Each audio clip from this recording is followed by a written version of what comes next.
Dans le prochain épisode de Demain nous appartient, Georges tente de désamorcer la bombe pendant que Gaspard profite de la panique générale pour aider son père à s'évader. Attention, les paragraphes qui suivent contiennent des spoilers sur l'épisode de Demain nous appartient diffusé demain soir sur TF1. Si vous ne voulez rien savoir, ne lisez pas ce qui suit. Jeudi 25 août dans Demain nous appartient. Le commissariat est évacué en urgence. Les policiers ont reçu un colis piégé au commissariat. Loin de se douter qu'il s'agissait d'une bombe, Damien l'a prise dans ses mains. Et c'est alors qu'un message leur a indiqué qu'elle explosera si elle est lâchée. Le commandant Constant décide de croire ces indications tant qu'ils n'en savent pas davantage. À partir de maintenant, Damien ne doit absolument pas bouger pour la sécurité de tout le monde sur place. Martin est alors persuadé qu'ils vont trouver une solution. Sarah leur indique que les démineurs sont prévenus, mais Georges sait très bien qu'ils vont mettre du temps à arriver.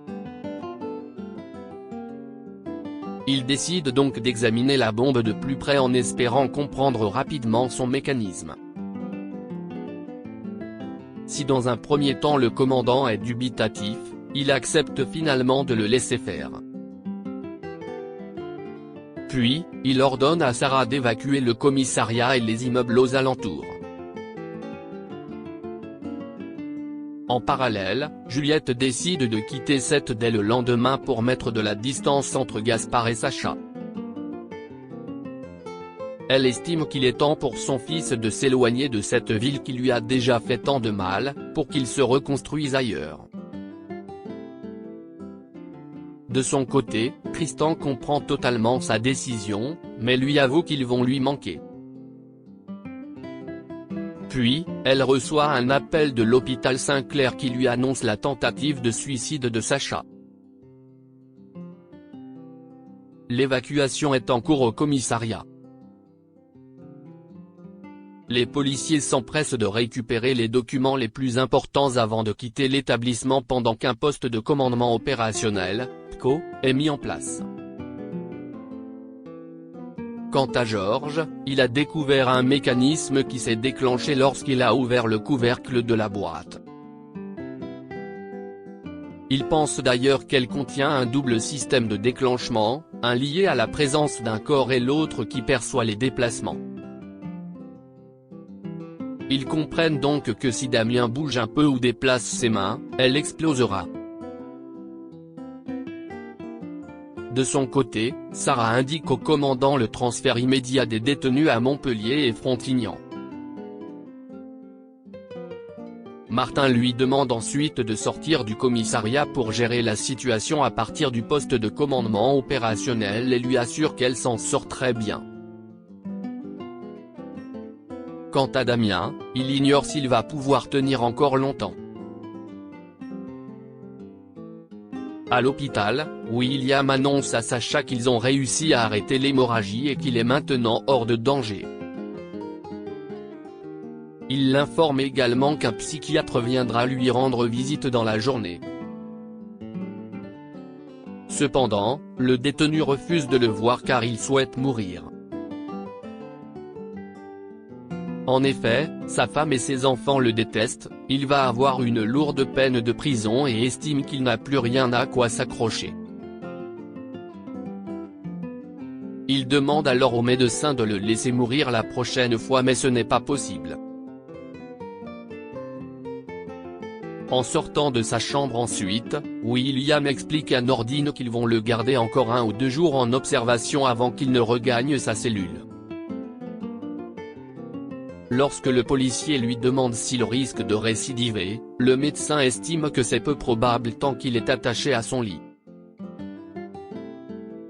Mona déboule devant le cordon de sécurité placé devant le commissariat. Elle exige de voir son fils, mais une policière lui refuse l'accès. La mère de Georges est très inquiète puisque son fils ne répond pas à ses appels. Sarah tente alors de la rassurer mais en vain. Mona continue alors d'insister et se dit prête à aller le chercher elle-même s'il le faut. Finalement, la policière décide de lui expliquer la situation. Pendant ce temps, Juliette n'aurait jamais cru Sacha capable de faire une chose pareille et estime que leur visite au parloir a été l'élément déclencheur. Mais Tristan pense que son frère n'a jamais eu l'intention de se donner la mort. Selon lui, il s'agit d'un de ces nouveaux coups tordus pour les manipuler et parvenir à ses fins. Gaspard est à l'hôpital et porte la blouse de Benjamin qu'il a préalablement volée quelque temps plus tôt. Le jeune homme décide d'éteindre son téléphone portable alors que sa mère lui a envoyé un message. Il se dirige vers la chambre de son père gardée par Nordine lorsque Loïc le rejoint pour le prévenir de l'alerte à la bombe au commissariat. Gaspard se cache alors pendant quelques secondes jusqu'au départ de Nordine qui souhaite prendre des nouvelles de son père. Puis, lorsque l'autre policier se retrouve tout seul, il l'attaque à plusieurs reprises avec un taser. Une fois immobilisé, il tire ensuite son corps à l'intérieur de la chambre de Sacha. Au commissariat, Martin perd son sang-froid lorsqu'il apprend que l'équipe de déminage vient à peine de prendre la route après une intervention à Lunel. Il sait pertinemment que son collègue ne tiendra plus longtemps avec la bombe entre ses mains. Le commandant demande alors à Georges s'il peut prendre la place de Damien, ce qu'il confirme. La situation est sous haute tension. Il procède doucement à l'échange et évite le pire de justesse. Après avoir récupéré la bombe, Martin ordonne à Georges et à Damien de quitter le bâtiment. Gaspard met son plan à exécution à l'hôpital. Gaspard récupère les clés du policier et retire les menottes de son père. Sacha le félicite, puis ils attachent Loïc au barreau du lit et le bâillonnent. Son fils l'informe ensuite que le commissariat a bien reçu le colis piégé d'après ce qu'il a entendu. Juste avant de quitter la chambre, le jeune homme semble hésitant, mais son père lui assure qu'ils seront déjà loin lorsque la police partira à leur recherche. Mona est soulagée de retrouver son fils à l'extérieur, mais son bonheur va être de courte durée. En effet, Sarah explique aux policiers que les démineurs viennent à peine de partir de Lunel.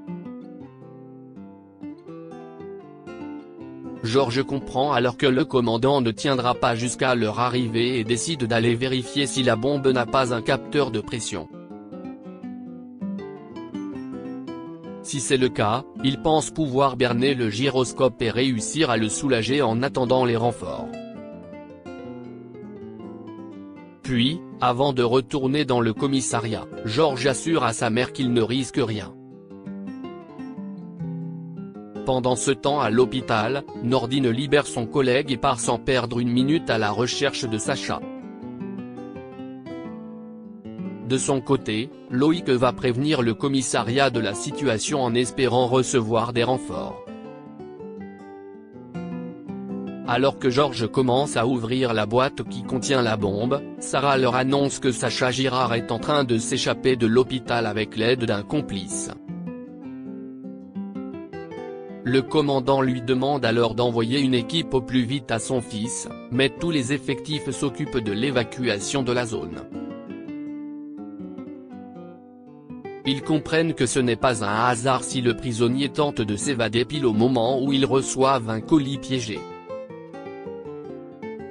La situation se complique à l'hôpital. Gaspard avait repéré une porte qui conduit directement au parking, mais le badge qu'il a volé est désactivé.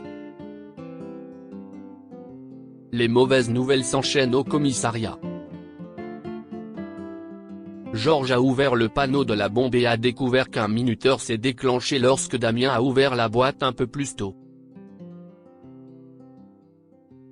Gaspard n'ayant pas de plan de secours, son père déclenche l'alarme incendie en espérant pouvoir se mêler à la foule pendant l'évacuation. Malheureusement pour eux, c'est Christelle qui s'occupe de l'opération et elle a déjà aperçu le jeune homme dans la matinée. La bombe va bientôt exploser finalement. Georges avoue au commandant qu'un minuteur s'est mis en route, mais il lui cache qu'il ne leur reste plus que 8 minutes et 50 secondes avant l'explosion. Au même moment, Gaspard se rend compte que l'alarme incendie a déverrouillé la porte qui mène au parking. Toutefois, ils sont arrêtés par Nordine qui leur ordonne de ne plus bouger. Mais Sacha n'a plus rien à perdre et le menace avec une arme à feu. Lorsque Bénédicte sort soudainement d'une pièce, le prisonnier l'empoigne par les cheveux et la prend en otage. Enfin, une bonne nouvelle du côté de Martin et Georges, le policier a réussi à libérer le gyroscope. Le commandant peut poser la bombe sur une chaise mais doit tout de même garder ses mains dessus. Ils reçoivent alors un appel de Sarah qui leur indique que les démineurs arrivent dans 7 à 8 minutes. Cependant, Georges le sait, ce ne sera pas suffisant. Il lui avoue alors qu'il reste moins de 5 minutes au compte à rebours avant l'explosion de la bombe. Les deux collègues commencent à se disputer car Martin souhaite que son camarade sorte du commissariat, mais il refuse. Il pense réussir à la désamorcer seul. La situation est très tendue à l'hôpital. Nordine essaie de raisonner Gaspard lorsque Benjamin ouvre la porte qui mène au parking et désarme Sacha. Malheureusement, le jeune homme récupère l'arme en premier puis le redonne à son père. Si Bénédicte est saine et sauve, Benjamin prend un coup à l'arrière du crâne. Le prisonnier et son fils cassent le système de sécurité de la porte.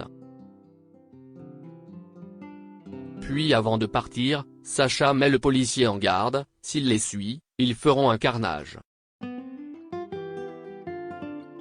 L'ostéopathe indique à Nordine qu'une autre porte mène également au parking. Le policier décide alors de se lancer à leur poursuite. Les démineurs arrivent dans 2 minutes au sein du commissariat. De son côté, Georges a isolé les deux fils pilotes. S'il coupe le bon, il désamorce la bombe. Si Martin persiste à lui demander de partir, son collègue refuse de se défiler car trop de personnes sont mortes lorsqu'il n'a pas su réagir quand il était avec Vanessa. Mais le commandant lui indique que toute cette histoire n'était pas de sa faute et lui explique qu'il n'a pas besoin de mourir pour prouver qu'il est un très bon policier. Georges sait que les démineurs ne vont pas arriver à temps. Les secondes défilent à toute vitesse, il ne leur reste plus qu'une poignée de secondes lorsque Georges coupe l'un des deux fils.